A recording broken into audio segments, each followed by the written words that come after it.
आपने आसमान में रात के समय बहुत बार टूटते हुए तारों को तो जरूर से देखा होगा, लेकिन क्या वो सच में टूटते हुए तारे ही थे?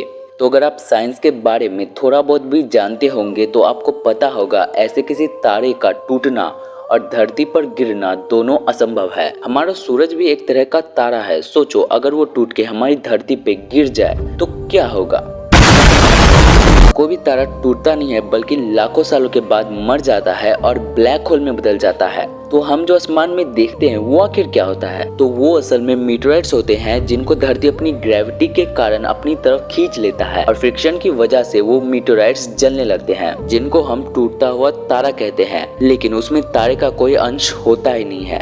अब आखिर वो मीटोराइट्स धरती की तरफ आते कहाँ से हैं? तो हमारे सोलर सिस्टम में दो एस्टेरॉयड बेल्ट्स हैं, जिनमें से एक जो हमारे धरती के सबसे नजदीक है उसका नाम है दी मेन बेल्ट, जो कि मार्स और जुपिटर के बीच में एग्जिस्ट करता है। उसमें लाखों एस्टेरॉयड्स पाए जाते हैं और वो एस्टेरॉयड्स उस बेल्ट के अंदर ही एक दूसरे से टकराते रहते हैं और उनके टकराने के बाद जो टुकड़े बच जाते हैं उन्हें हम मीटोराइट्स कहते हैं। अब ऐसा नहीं है कि मीटोराइट्स सिर्फ एस्टेरॉयड के टुकड़ों को ही कहते हैं। हमारा मून या फिर डुअर प्लैनेट्स के टुकड़ों को भी मीटोराइट्स से कहा जाता है। लेकिन हमारी धरती पर ज्यादातर मीटोराइट्स इस एस्टेरॉयड बेल्ट से ही आते हैं। होता ये है कि मार्स अपनी ग्रेविटी से इन मीटोराइट्स को अपनी तरफ खींचता है, लेकिन वो भी तो सूरज के चक्कर लगाता रहता है ना।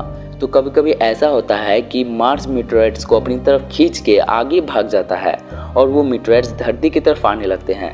धरती उसे अपनी ग्रेविटी की वजह से अपनी तरफ खींचने लगता है और वो मीटोराइट्स फ्रिक्शन की वजह से जलने लगते हैं और हम उन्हें टूटता हुआ तारा मान लेते हैं।